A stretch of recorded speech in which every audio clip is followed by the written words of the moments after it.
Hi, Heather. It's Mary Beth Abplanalt from Ministry Architects. Good to see you today. Good to see you too, Mary Beth. Well, we've had fun working with the youth ministers across the diocese over this past year in a cohort group. And each month we've gathered for a conversation about different, um, strategies, different challenges that we're facing across the diocese and youth ministry. And for this last cohort, we wanted to bring you in here as our expert because we know a lot of folks in the middle of summer are preparing for their final calendars, program details, putting together the nitty gritty with their volunteer teams to launch their program year in just a couple weeks. So as we go into this, we recruited some folks and got some submissions of questions. And I'd love if we could talk through them and get some advice from you, pick your brain on what you might do to help these folks as they're putting on the final details here. Does that sound good? Yeah, sounds great.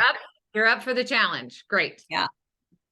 So between pandemic world and just the turnover of a school year, one of the questions we got is, what can we do to help foster that sense of reconnection with our youth and the community, their families, as we're coming back from summer break, and for some of them coming back from pandemic sort of leave of absence that may have taken place.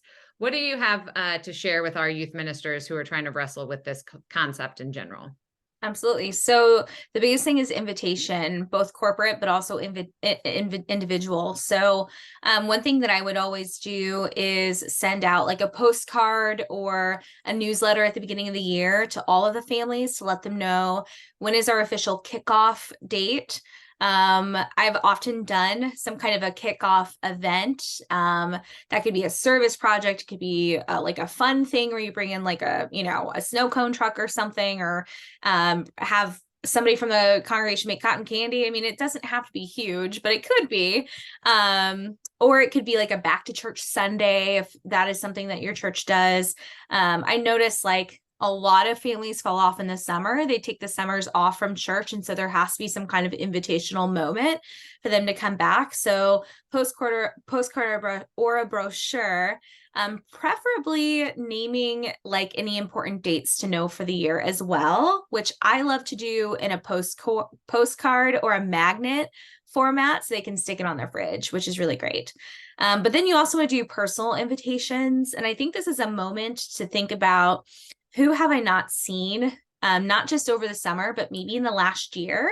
Like, was there someone who was involved maybe at the beginning of last school year, but their membership fell off? Maybe they got involved in sports or activities. I just find that the beginning of the school year is a great moment for people to re-engage with church and recommit to church as well.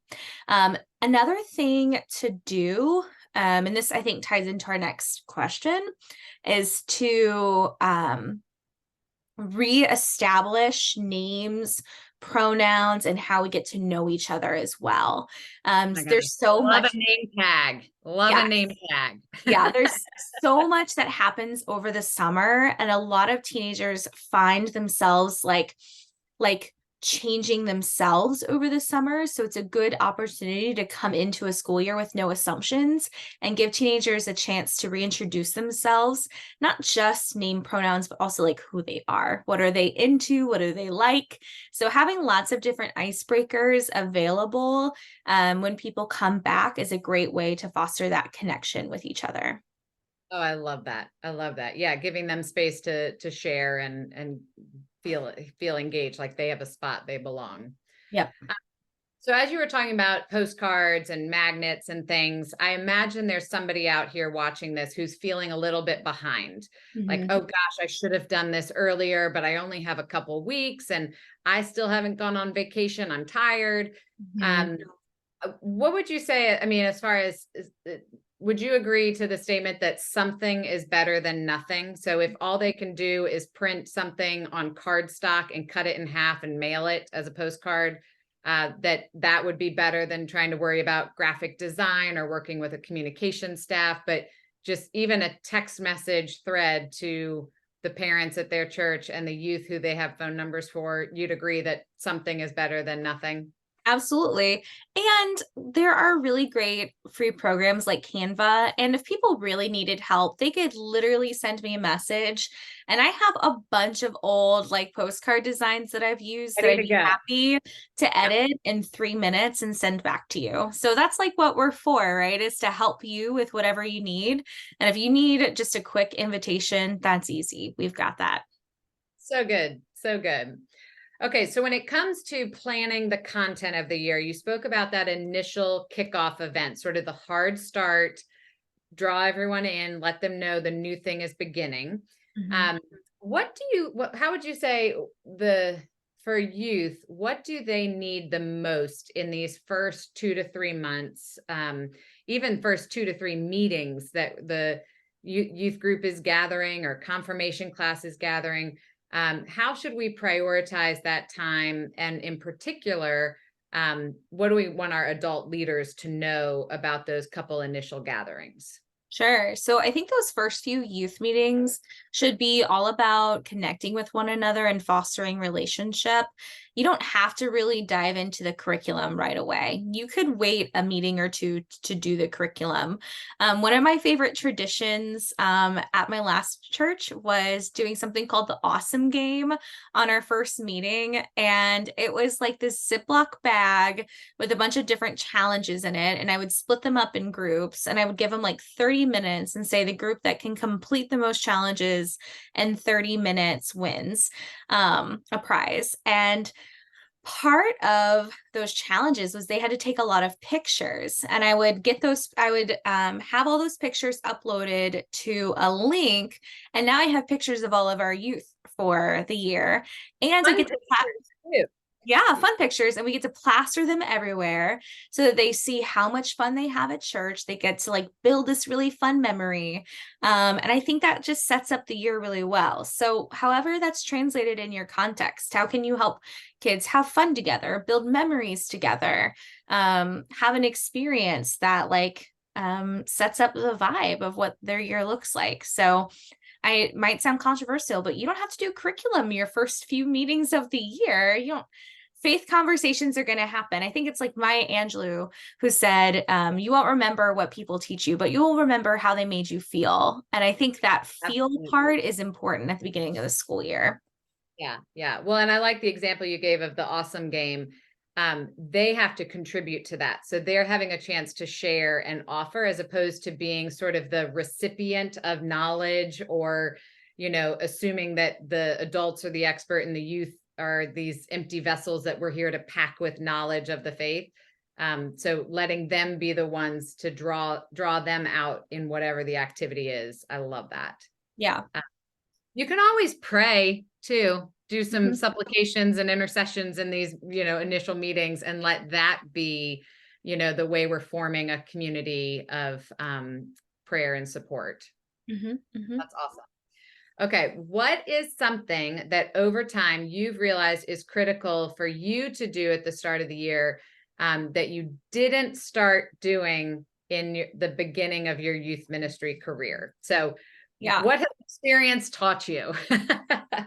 I think there's two things. One is it's really important to have a really great follow-up process. So youth are going to get involved in activities, throughout the year, but how are you following up with them? How are you keeping in touch with them? So I am a big believer that when a youth has been missing from church for 3 to 4 weeks, that's an opportunity for you to send them a postcard or a text message saying, "Hey, we miss you at church. How are things going for you? What do you have going on in your life?" And it's not a moment to shame them, but just to check in with them and say, "We miss you.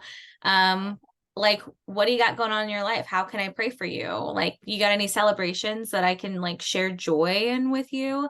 And when they've been missing for 2 months, maybe giving a phone call to the parents and saying, "Hey, like, are things okay?" So last year, I had a small group leader whose group of kids just like totally went, they just ghosted her. But because she was doing this follow-up process, she knew, oh, they're in color guard and band and dance team. And when it came up that Westfield was having their big winter like, I don't know, winter celebration where all of those people were performing, she was like, let's go. So her other small group leader, me, the parents, we all sat in this section and got to watch these teenagers. And I remember all the parents coming up to us afterwards and saying, this is where our kids have been. Thank you for coming to us. And that wouldn't have happened if she hadn't have been doing that work of following up with people. So that's really important. The second thing to do is have a really great planning meeting at the beginning of the year where you plan out your entire year. What this does is, since most of you guys are part-time or volunteer, what this does is this removes any kind of decision fatigue you're going to have during the school year. If you're like, well, I know we'll probably have like a party in October around Halloween. I don't know what Sure. we're going to do though. You're going to find yourself 2 weeks out from that party going, I have no clue what we're going to do. And also because of that, I haven't communicated that well to families. And now I'm spinning my tires last minute trying to put this together. So I have a really great resource that we can include in the message that shows you how to create a planning calendar for the year. It's by this company called Stuff You Can Use. They create a curriculum. And the curriculum is great, but this planning meeting is like the best thing they've put out there. And you plan your entire year in just 2 or 3 hours, and it takes out all of the fatigue for the rest of the year. I've used it religiously for 5 years, and it's been the best thing that I've done at the beginning of the year. That's great. Well, especially for all these parents who are trying to put all of these events into the calendar, juggling decision making, if they can hold space for that, Super Bowl party or that spring break lock-in or whatever, the long-term event might be, the more likely we are that they can actually participate and prioritize it. Not to mention that your volunteers who also have busy lives will be able to plan, and you'll be more successful recruiting for them. Well, and this planning strategy talks about not just how to create a calendar for youth, but also it talks about what is your strategy for connecting with parents? What is your strategy for connecting with the volunteers if you have them in your youth program? How are you considering how things play into the overall church calendar or the overall sermons that are happening? And I think those are really important things, because it just reminds us, like, we're not program directors, we're disciplers. And it's a good reminder that we're not just investing in students, but also into the whole family and the whole church. Fabulous. So what I'm hearing based on these 3 questions is personal invitation, connecting with people, following up, and taking care of people. Mm-hmm. So when it comes to fall program planning, it's far less about the programs than the people themselves. And I think that's a huge shift in sometimes how we actually invest our time and priorities. We get really focused on the details of the Kona ice truck for the event, for the kickoff, and perhaps not the invitation. So again, giving folks permission to worry less about the details of the program per se, but that good enough there, the invitation and the focus we put on the people, the relationships, the connections, that will determine it. And then we can, work on those details later as well. Yeah, you can plan a really great event, but people are not going to show. So you have to, you have to reach out to your people and We've all been there. It's so sad. We've got the best thing ever, and like nobody gets to enjoy it. Yeah. It is. Yeah. I mean, I think we all have the COVID trauma of canceling everything, and it continues, it lives on, and it's it's hard. Well, thank you for sharing with us some tricks as folks are working this process. And if they have additional questions, what's the best way to get in touch with you if they need a little extra support? Yeah, send me a message. I am spending all of my time right now just meeting with people and hearing about people's ministries, and I would love to help people dream about their programs and their people. So it's very easy. Just email me and we can set up some time to meet either virtually or in person. So great. So great. Thanks for your time today, Heather. Of course. Thank you.